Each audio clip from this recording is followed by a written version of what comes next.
Alayhi salatu wasalam, he says, there were 3 people from before that they were taking a trip together. Then they went inside a cave to rest. And while they were in the cave, what happened? A rock rolled. Can you imagine the sound while they're in the cave? Rolled and rolled until it locked the one and only entrance to the cave. So they entered, they saw the cave, it's dark. Ma fi noor. They would try to push the rock, it's not moving. 3 of them, push it, come on, everything you can, go for it. Yelling, help! No one can hear, no one can see, no one knows about what's going on. Brothers and sisters, so one of them says, there's only one way for us to be saved. There's only one way for that distress to be relieved. What's that one and only way? He said, أن تدعوا الله بصالح أعمالكم. Make dua to Allah and reference, bring up to Allah a very sincere, amazing, elite good deed you've done. And tell Allah, if you accepted that, Ya Allah, then please save us.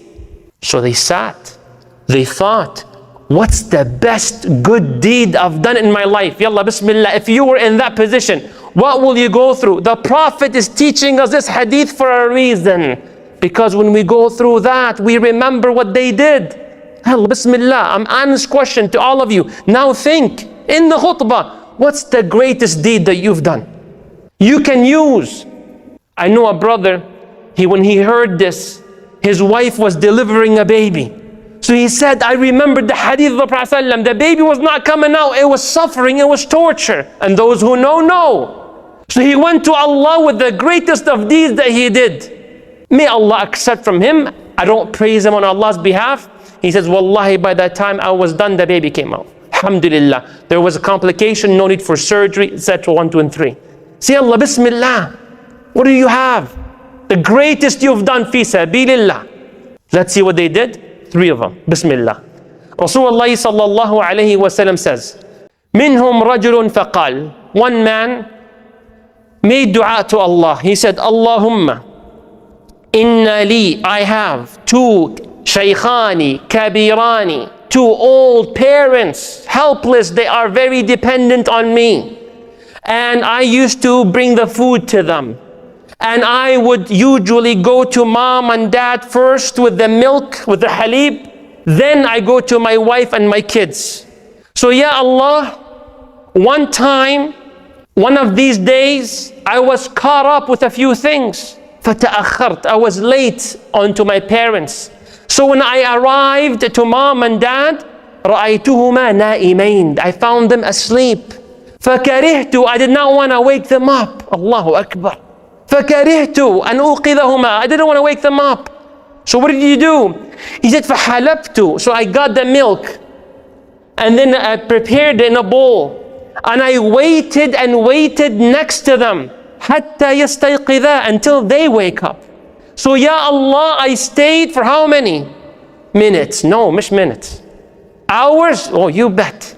He stayed حَتَّى الْفَجْرِ, until the dawn. Then when they woke up, I gave him the bowl of milk. Ya Allah, إن تقبلت مني هذا العمل, if you accepted this deed, فافرج عنا ما نحن فيه. Then Ya Allah, help us out.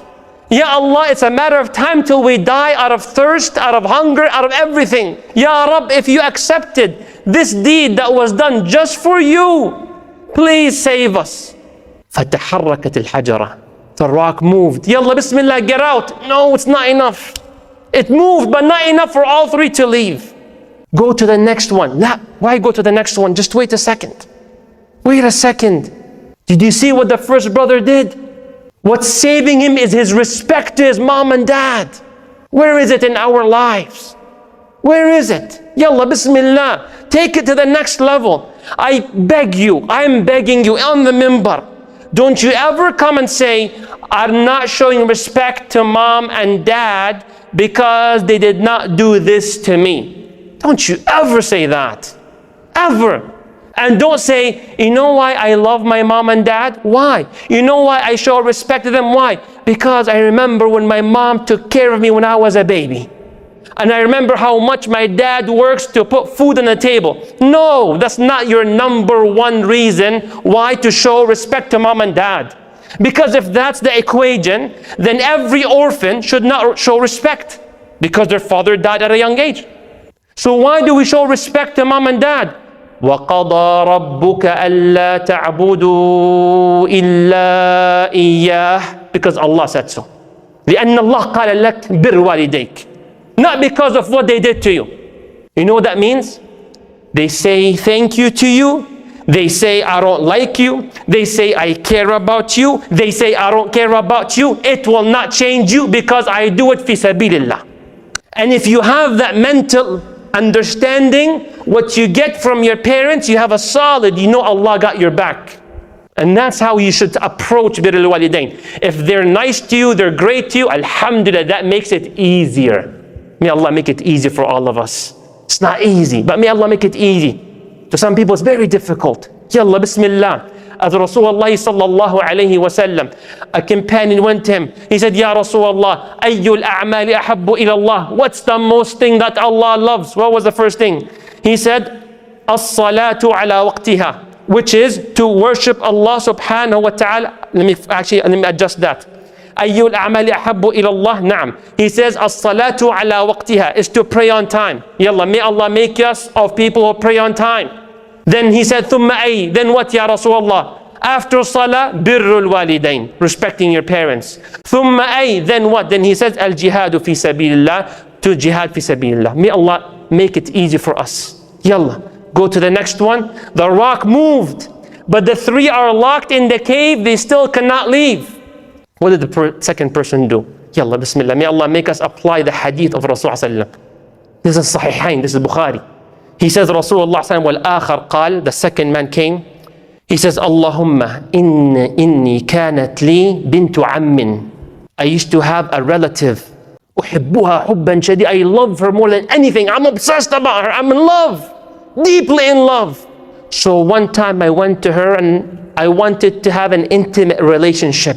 فامتنعت. She said, no, astaghfirullah. Never. Impossible. I'll never do something like that. He said, Ya Allah. But one time she was struggling financially. من السنين ضاق عليها الرزق. So she came to me. I was well off. I was financially stable. So she came to me and asked for money. So Ya Allah, I did use that moment. And I gave her 120 dinar. I gave her 120 dinars. At that time was valuable. But على شرط, upon one condition. I don't need it back perhaps, but I want one thing from you. What is it? أن تمكنيني من نفسك. For you to say yes. And you know what I'm talking about. For us to have that relationship. فقبلت. She was desperate. Needs money. She said, okay, I agree to this contract. So that man says, Ya Allah, as we were approaching and we were almost about to, get into it, she said, no, you cannot do what you're doing unless you do it in the halal way. It has to be through marriage. So he said, فَوَقَعَتْ فِي نَفْسِي. So then I realized this is haram. Right there, no one will say anything to anyone. It's just us two. She needs the money. She doesn't want to tell people. I will never tell people. We could have done it and no one knows about it. فَوَقَعَتْ فِي نَفْسِي. But I knew it was haram. So Ya Allah, I left her. I didn't touch her. وَأَبْقَيْتُ الْمَالِ. And I gave her the money. I didn't take it back.